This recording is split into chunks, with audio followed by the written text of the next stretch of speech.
El Barça és més que un club? Uh, Això demostra que sí. A mi em sembla que l'expressió que el Barça és més que un club, que és una expressió que a mi de petit m'agradava molt, o d'adolescent m'agradava molt, em sembla una mica de menyspreu. Tots els clubs són més que un club per la gent que és d'aquell club. No? O sigui, la gent no té una relació instrumental amb els seus clubs de futbol. El que passa és que quan diem que el Barça és més que un club, el que estem dient és que és una amenaça política. Això és el que sempre s'ha volgut dir amb això. Després s'ha ampliat per voler dir valors i coses d'aquestes al màrqueting. Però originalment el que volia dir és una forma de resistència política. En la mesura que ho és, compleix aquesta funció política, quan no ho és, no ho és. Però jo el que et volia parlar és que quan van detenir dilluns el Bartomeu, jo em vaig recordar un article que vaig publicar a La Vanguardia fa uns 6 anys, just abans de la final de Berlín, en el que confessava que des del principi de la temporada 2014-2015, que és la primera de Bartomeu, jo havia deixat de mirar el Barça.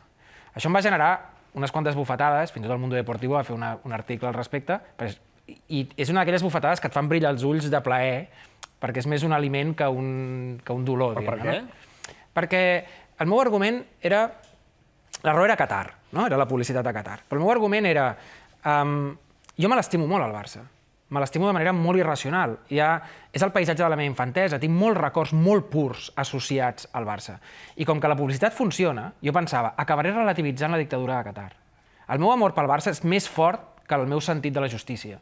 I, per tant, arribarà un moment que diré, no n'hi ha per tant. Si una irracionalitat t'ha portat a sentir això, una irracionalitat et pot portar a pensar que tampoc n'hi ha per tant amb la dictadura de Qatar. Acabaré associant coses bones a Qatar, que és l'objectiu de posar Qatar a la samarreta. Associant el Barça a Qatar, per tant, estic... I, per tant, vaig voler com... Però el que recordo d'aquell article és que em va costar trobar aquest argument, perquè jo el que volia dir era deixeu-me protegir la meva infantesa. No vull fer-me el sant, no vull fer-me el guerrer de la justícia. Tinc dret a no pervertir això. Sí, és la meva... I jo ja sabia que el contraargument d'això era el cinisme, no? El contraargument, ja ho deia a l'article, el contraargument és tothom fa igual, quina marca no té problemes morals o dilemes, quin club no agafa diners d'on li vinguin, no? I jo ho entenc, perquè l'argument cínic és un argument que tots comprenem, que si tu vas pel món assumint que tothom és amoral, segurament et anirà millor que si vas per la vida assumint que tothom és moral. Però el cinisme, com diu el diccionari, té una cosa que és el desvergonyiment. El cínic és el que actua de manera immoral, explícitament, de manera desvergonyida. I aquest desvergonyiment, que és un avantatge, és un desvergonyiment que té costos i que crec que és el que hem vist aquests dies en la detenció de Bartomeu. Perquè el futbol... Hi ha molta gent que creu que el futbol és una versió petita de coses grans. Diuen, és una guerra per altres mitjans, no? Per mitjans pacífics. No? I jo ho veig al revés. Jo crec que el futbol és l'ampliació de coses petites que ens passen a dins. No? Tenim sentiments, emocions, coses que no sabem barrejar amb el dia a dia, que quan les veiem ampliades en el futbol estan encarnades en personatges, podem dir que hi ha un jefe que ens tracta... No sé, podem tenir relacions sentimentals que fem el catenaccio i podem tenir relacions sentimentals que anem a l'atac, no? O sigui, hi ha una sèrie de metàfores que ens permet tenir converses profundes amb els nostres companys de feina, amb els nostres amics, amb els nostres familiars... O l'abús de poder que pot tenir un àrbitre, per exemple. No? Ens permet tenir converses profundes sobre coses que ens importen, però a través d'una cosa que està a la superfície, que no està en la profunditat, no? Que està a la vista de tothom, que és gran, que està ple d'actors com una mica pallassos d'un circ, no? I que et permet fer paradigmes moure'ls. No?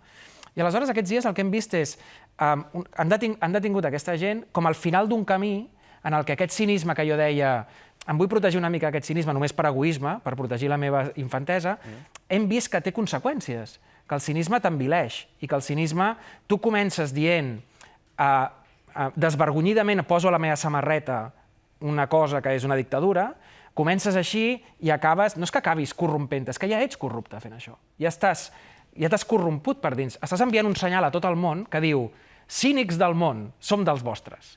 No cal que ens compreu perquè ja ens hem venut. S'ha de provar, diguéssim, encara la corrupció, però vaja, sí. D'acord, però jo ja no parlo de corrupció legal, parlo de corrupció, diguem-ne, moral. I per tant, és un missatge al món que diu no cal que ens compreu perquè ja ens hem venut. És un missatge al món que diu tot és negociable. I jo crec que aquest és un error comú al país. Crec que al país hi ha la noció que ser cínic et dona més poder. I crec que prové del fet que el poder, com l'hem vist a Catalunya, que a mi m'agrada dir que és un país ocupat, és un poder desvergonyit. I per tant pensem que com més desvergonyit ets, més poder tens. Però això, perdona, és que és per acabar l'argument, això només és veritat si ja tens el poder. Si tu tens el poder de manera il·limitada, com un imperi, aleshores pots ser cínic. Té un cost, t'envileix per dins i tal, ets decadent, però és igual, pots pagar el preu, no perds bous i esquelles. Però si tu no tens el poder, si tot el poder que tens te l'has de guanyar cada dia, aleshores ser cínic és renunciar d'entrada a protegir alguna cosa que t'importa molt, és enviar el senyal que tot és negociable.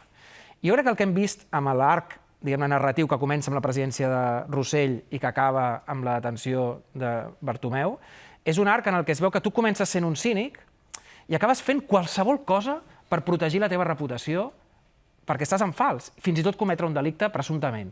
Comences sent un cínic i acabes sent un paranoic corruptible. O sigui, creus que té a veure amb allò que dèiem al principi dels, si vols, valors o actitud. Sí. Que estàs... Jo no intento desmoralitzar-ho una mica per no exagerar la part moral de l'argument, però crec que hi ha una pregunta que tu t'has de fer, que és què és innegociable per tu? I aleshores algú dirà, home, un club de futbol no és una cosa innegociable. D'acord, però si ets el president d'aquest club, vol dir que t'importa un grau superior del que li importa a la mitjana de la població. I si tu estàs disposat a vendre el paisatge de la teva infantesa, que vol dir la teva mare, la teva àvia, quan el teu pare va morir, les últimes setmanes llegíeu l'Esport i el Mundo Deportivo junts, les primeres vegades que vas poder articular cap enfora unes emocions... Barça-Sevilla a la 1 de la nit, amb aquell gol de Ronaldinho, no? Dius, què fem allà desperts mirant la televisió? Si ets capaç de construir un seguit, un imaginari, i el poses a la venda per qualsevol cosa, perquè dius, home, és que era això o ens mataven. Bueno, no, parlem-ne, perquè la vida, d'acord. Però hi havia altres opcions. Qatar no era l'única opció. El missatge que s'enviava era un missatge de estem en venda, el cinisme ja ha penetrat i estem disposats a ser dels vostres. I jo crec que això és un camí que ensenya el cas de Bartomeu, ensenya que és un camí que té difícil retorn. No vol dir que no en tingui, però té difícil retorn. I que cada vegada que fas un pas més endavant és un pas que t'acaba fent la pregunta: si ja has renunciat a la teva infantesa, a què no estàs disposat a renunciar per continuar en aquesta carrera sense final? Jordi Grau, Pere, moltes gràcies per acompanyar-nos.